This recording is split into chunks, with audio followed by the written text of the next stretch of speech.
Yan o. Ganda. Nakaakyat dito sa malaking punong kahoy.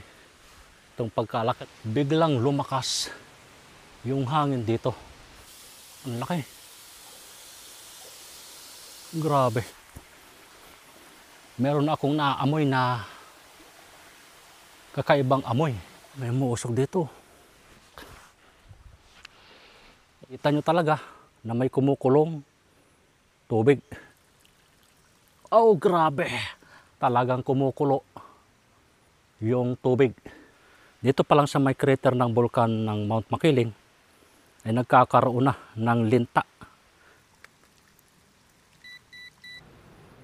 Taas.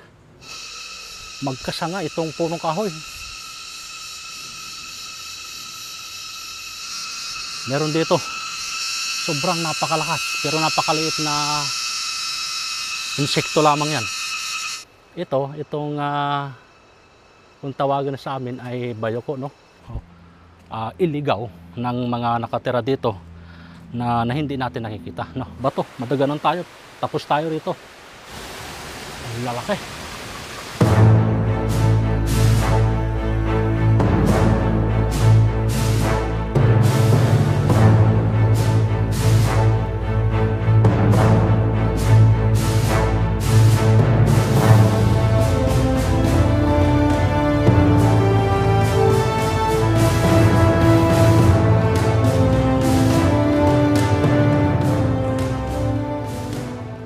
So good day sa inyo. So ngayong araw nito ay aakyat naman tayo ng bundok Makiling para puntahan nga natin yung mud spring o yung putik na kumukulo dito nga yan sa gilid ng bundok Makiling. Alright, so ngayon ay solo flight na naman tayo sa pag-akyat dito sa bundok Makiling. So napakagubat nitong ating dadaanan ngayon dahil dito nga yan sa gubat mismo ng bundok Makiling. Wala tayong tour guide dahil okay lang naman na wala tayong kasamang tour guide papasok dito sa bundok o dito sa gubat ng Mount Makiling. So ito yung daan. Bale, meron namang makikitang daan, no? Masusundan natin. Yan. So ang pupuntahan nga natin ngayon ay merong flat rocks. Kasama na dyan yung mud spring, no? So napakalalaki nitong mga punong kahoy dito nga sa gubat ng Makiling. Wow, napakaraming mga iba't ibang halaman ang inyong makikita dito sa lugar na ito. Ayan, makikita nyo naman. Tapos mayroon dito mga palatandaan. Mahogany. Ito, napakalaking mahogany, Halos wala akong nakikitang bakas na meron ng pumunta rito sa lugar na ito. Ayan, malinis pa. Wow, napakalaki pa rin nitong punong kahoy, Taas. Hindi ko lang alam kung anong tawag sa punong ito. Sobrang laki. Yan. So may naririnig kayong ingay na napakalakas.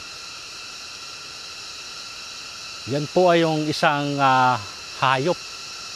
Yung lumilipad. Sa pagkakaalam ko ang tawag sa Tagalog niyan ay kilis. Hindi ko lang alam sa ibang lugar kung anong tawag niyan. So napakaliit lang po niyan, yung humuhuni na yan. Halos wala pang 1 pulgada yung laki niyan. Pero sobrang lakas niya tumunog.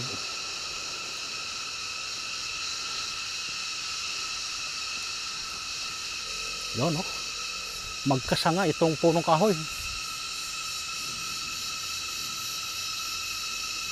Grabing taas. Yan, so sobrang nakakabingi yung ingay nung hayop na tinatawag na kilis. Ayun, meron dito.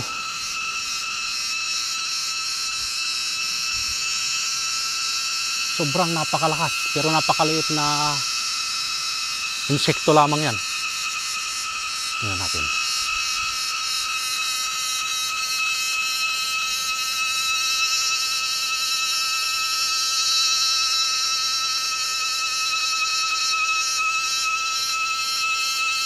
Nandito sa parte rito eh.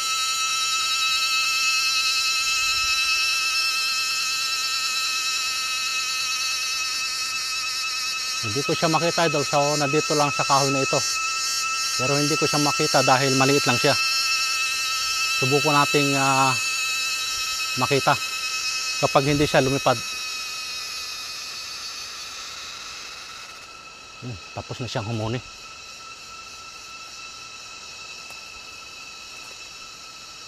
Nandito lang siya sa lugar na ito eh, pero hindi ko siya makita talaga.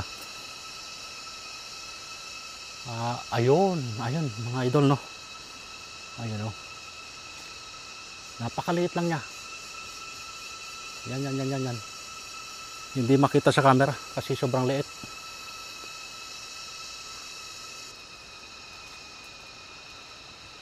Yan, no. Dahan-dahan lang natin lapitan para hindi siya lumipad. Ayun lang mga idol, oh. Ito lang sa kahoy na ito. Yan, oh. Napakaliit niya. Pero grabe lumikha ng napakalakas na tunog. Sana huwag kang lumipad. Ay, lumipad na yun. Kung napansin nyo, napakaliit lang, no? Lumipad, para lang siyang langaw. Pero grabe tumunog, napakasakit sa tainga. Tapos dito, oh, may shell pa. Wow. Itong kung tawagan sa amin ay bayoko, no? Or umang. So ito ay kinakain. So masarap to. Pero may isang klase, yung medyo mahaba dito na hindi pwedeng kainin. Yung tawag doon ay guling-guling sa Tagalog. Ito, guling-guling din pero okay to. Safe itong kainin. Itong bayoko na ito. Yan, hayaan lang natin dyan. Grabe. Tapos may kahoy pa rito na meron tag. Alright, nakalagay dito ay balubo. Balubo itong kahoy na ito. So alam nyo itong balubo ay kinakain yung bunga nito. Napakalaliit lang yan. Kung meron laglag, walang bunga kasi na laglag para maipakita ko sa inyo. So napakasarap nung bunga nito. Halos mas masarap pa sa mani, no? Ilalaga mo lang siya. Ayun, pwede na siyang kainin. At napakalinamnam nung lasa ng bunga nitong balubo na ito. Alright. Solo flight pa rin tayo. So wala tayong nakikitang tao dito na nakakasalubong. Wala tayong kasama. Subukan ulit nating pasukin mag-isa itong loob ng gubat ng Mount Makiling. So hindi naman ako maliligaw dito dahil meron ditong daan. Ayan. So wag lang tayong talagang ikusa o iligaw ng mga nakatira dito na hindi natin nakikita, no? Yun, siguro mayroong mga taong ganun na talagang pinaglalaruan. Pero ako ay sanay na ako sa mga ganitong gubat. At halos wala pa naman ako na-encounter. Pero ngayon, wag naman sana. Dahil mahirap nang maligaw at mahirap makabalik kapag ikaw ay iniligaw dito sa loob ng gubat. Tapos dito ay merong puno ng irok. Yan, ito irok. Ito yung ginagawang walis. Ito yung napakaganda ng ting-ting walis, no? Hindi katulad ng mga ting-ting ng niyog na matitigas. Ito, napakaganda nito, malambot itong ting-ting na ito. Kapag inyong ginawang walis. Yan, dahon siya ng irok. Okay. Talagang napakasukal ng lugar dito. Halos hindi pa siya nagagalaw ng mga tao dahil nga ay protected area itong lugar na ito. Bawal magdala dito o pumitas ng halaman at iuwi sa ating bahay o itanim sa ating lupain, no? So, bawal mag-uwi ng mga halaman na nanggaling dito sa bundok Makiling.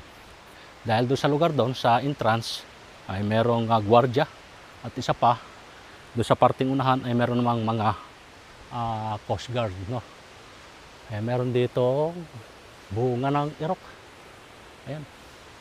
Pagkakaalam ko, ginagawa din niyang sago. Yung mga nilalagay sa halo-halo o mga minatamis itong bunga ng irok. So, yung iba ay bunga naman ng buli. Sa pagkakaalam ko naman, itong bunga ng irok ay pwede rin. Yan, napakalalaki na ng tipak ng bato dito sa lugar dito. Yan. So ito yata yung tinatawag na flat rock, no? Ayan, no? Napakalalaki ng bato. Grabe.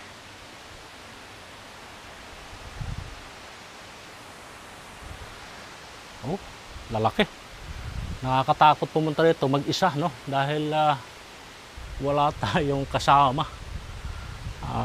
Hindi natin alam, no, kung anong meron dito. Grabe, ano? Lalaking bato. Oh. Wow.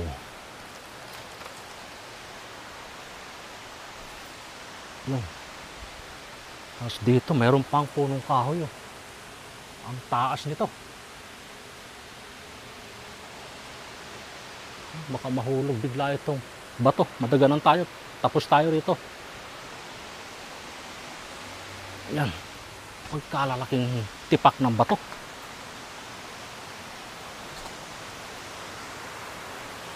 Yan, oh.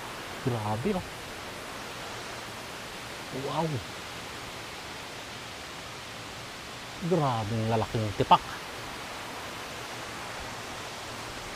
Ayun, oh. Napakaganda ng tubig. Ako, may harang pa. Hindi natanggal. So, tayo sa lalim. Yeah. Wow. Ay, grabe, oh. Medyo malabo yung tubig. Dahil umulan kahapon sa lugar na ito. Grabe, ganda pala dito mga idol, no? Ayan, eh. Napakasarap nung tubig, malamig. Yan. Napakalamig ng tubig. So, sarap sana mag-swimming kung meron lang tayong dalang gamit pang swimming. Kaya lang ay mag-hiking lang tayo, kaya hindi tayo pwedeng mag-swimming.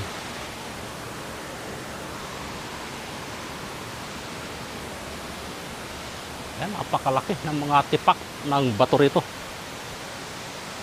So, pakihirap pumunta doon kasi aakit pa tayo papunta doon.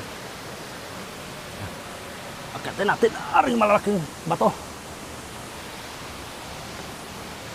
Yeah. Oh. Grabe.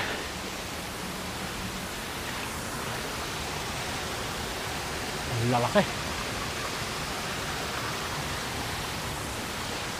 Yan. Yun, oh.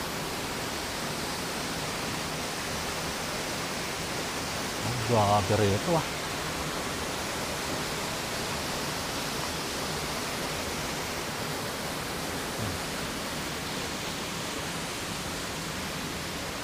So ito yung lugar na makikita dito.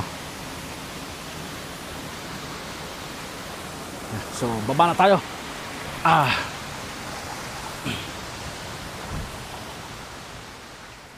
yan. So parang malapit na tayo doon sa crater o doon sa mud spring.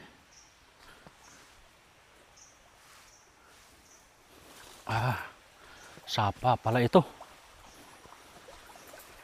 Sapa.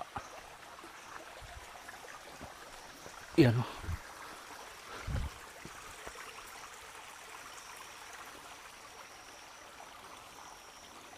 Napakagandang bulaklak oh. Wow, napakaganda ng punong ito. Yan o. Ganda.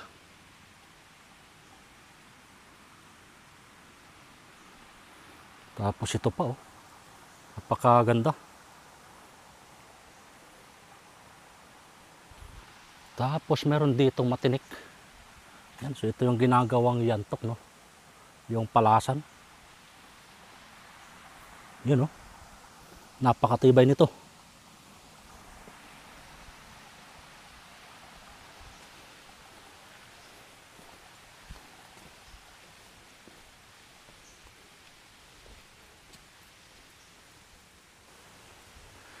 Napakalaki ng bagin.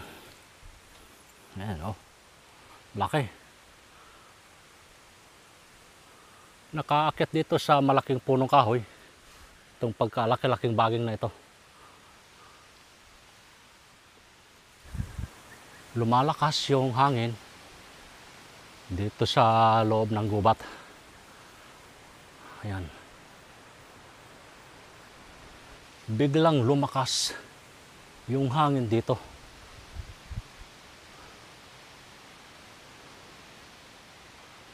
Biglang lumakas. Napakadelikado. Biglang bumagsak yung mga sanga ng punong kahoy. Grabe to. Tuloy lang tayo sa ating paglalakad para matagpuan na natin yung kumukulong tubig dito sa Mount Makiling. Oh, grabing napakalaki ng nakatumbang punong kahoy dito. Yan, ang laki. Grabe, sayang. Pinababayaan lang dito itong tumumbang punong kahoy. Ayan, so kasi bawal nga galawin yung mga bagay dito sa gubat ng Makiling. Ngayon ay meron akong naamoy na kakaibang amoy na parang amoy asopre. Medyo talagang mabaho. Ibig sabihin, malapit na tayo doon sa crater o dito sa mud spring.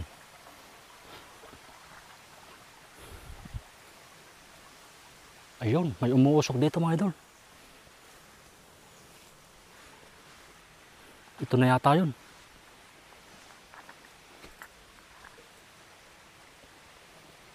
Oh. Ayun. Ayun, may umuusok dito.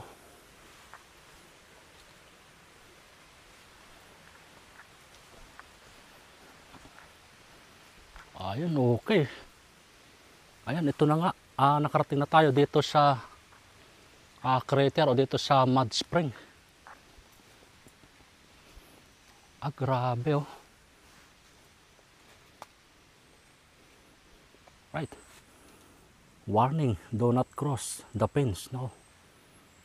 Ayan, bawal tayong lumiban sa bakod. Isang paalala. May bakod dito na barbed wire na nagsisilbing harang para hindi makaliban ang mga tao dito sa crater. Grabe, baho. Yan o. Baho. Ang baho talaga. Papunta kasi dito yung hangin. Kaya yung usok ay dito pumupunta sa atin. At sobrang napakabaho. nitong binubugang usok, no? Ayan, no? Napakalaki na rin pala nito. Makikita nyo talaga na may kumukulong tubig. Ay, grabe na ito. Tapos dito mayroong umaagos sa gilid. Ito. Yan. Yan, nagmula ito doon mismo sa kumukulong tubig na ito.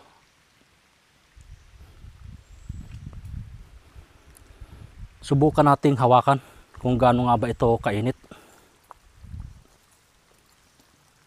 Subukan kong hawakan kung mainit nga ba talaga itong tubig na ito. Okay. Oh, grabe. Oh, grabing init pala. Isa pa. Ay talaga.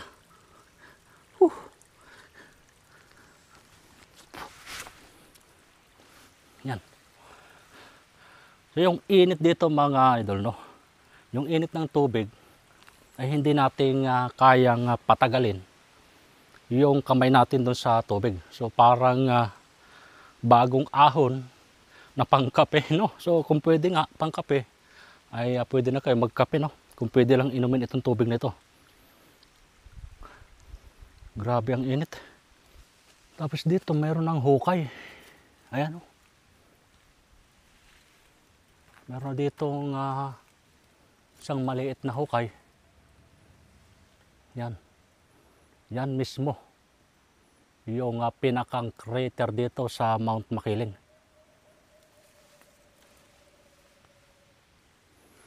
Ayan, oh. Wow, grabe.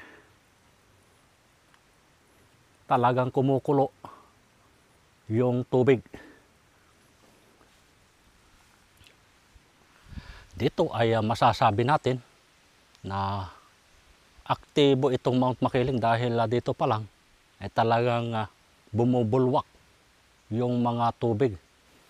Dito nagmumula yung tubig na umaagos patungo doon sa sapa. Bali hanggang dito lang siya. Wala na akong nakikitang dulo pa o yung umaagos na tubig. Siguro dito nagmumula yung bukal, nilalabas dito at umaagos nga doon sa pababa nung sapa.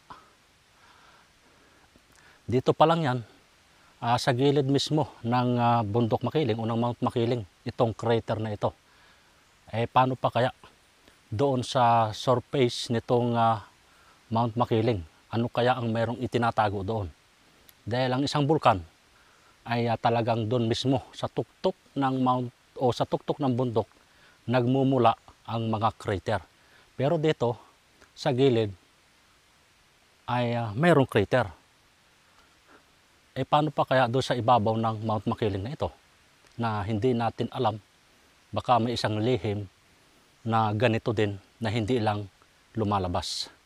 Dati daw itong crater na ito ay halos kasinlaki lang ng Bilao.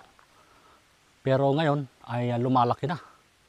So nakakatakot ito kapag ito ay naging active talaga o sumabog, ay kawawa ang buong Laguna. Maapektuhan sa ganitong klase ng bulkan kapag sumabog, no? So sana ay huwag naman. Pero hindi natin masasabi dahil ito nga, kumukulo yung tubig. Alam niyo naman kapag kaganyan ay talagang bulkan itong ganitong klase.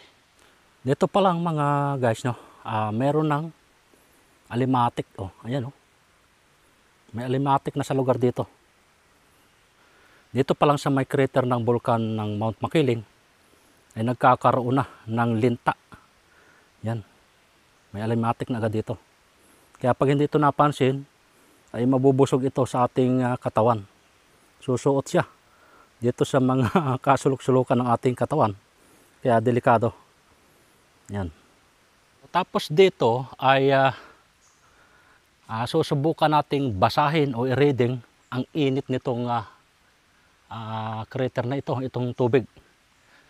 Bali dito tayo magsusubok na i-reading ang init nito.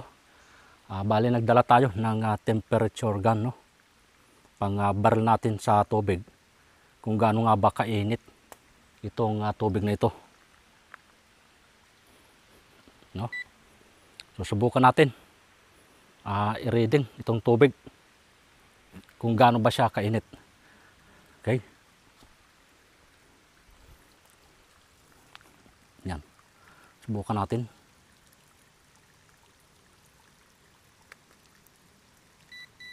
Oh, grabe mga idol, naka-record dito ay high. Yan, oh, sobrang init talaga. Siguro ay nagre-reading ito ng mga 50 pataas temperatura dahil nakalagay na nga dito ay high. So wala na siyang number dahil talagang ang normal na init ng ating katawan ay 35 temperature, pero dito ay nagre-range siya, nire-record niya yung high. Ayan, so kahit napakalayo ng distansya nitong temperature gun ay nababasa pa rin na high pa rin yung lumalabas dito sa recording. Yan. Kaya talagang sobrang init nitong tubig na ito. Yan, o, nangangalat ang alimatik dito. Grabe, alimatik. Yan.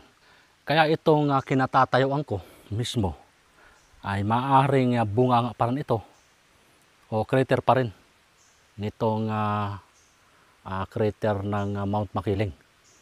Hindi lang siguro doon, siguro kasama na rin yan dito. Malamang ang ilalim nito ay mayroon ding apoy. Napakalakas ng usok. Yan, o.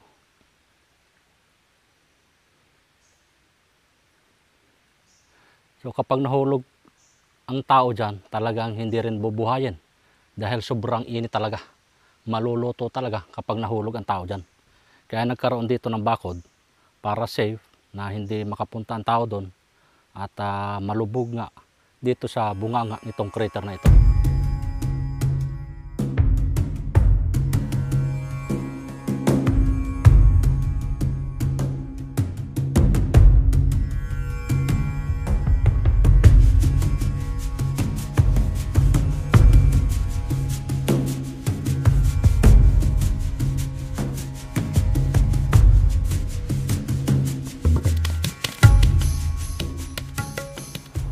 Ang bundok Makiling ay walang naitalang pagsabog dahil ito ay inuri bilang isang deaktibong bulkan ng PHIVOLCS na may huling kilalang aktibidad nito noong humigit kumulang 100,000 years. Sa kabila ng pagiging hindi aktibo nito, maliwanag pa rin ang pinagmulan nitong bulkan sa pamamagitan ng mga geothermal features tulad ng mga hot spring at mud spring na matatagpuan nga sa paanan ng bundok nito. Ngunit ang malaking tanong dito, posible bang sumabog ang Mount Makiling? Ang sagot diyan ay oo. Dahil ito ay isang natutulog na bulkan sa loob ng aktibong Laguna Volcanic Fault at ang mga hindi aktibong bulkan ay maaaring magising muli pagkatapos ng libo-libong taon. Ang bundok Makiling ay matatagpuan sa Pilipinas, sa isla ng Luzon, partikular sa hangganan ng mga lalawigan ng Laguna at Batangas. Ito ay matatagpuan mga 65 kilometro or 40 milya mula sa Metro Manila at isang kilalang tumpok na Laguna Volcanic Fault.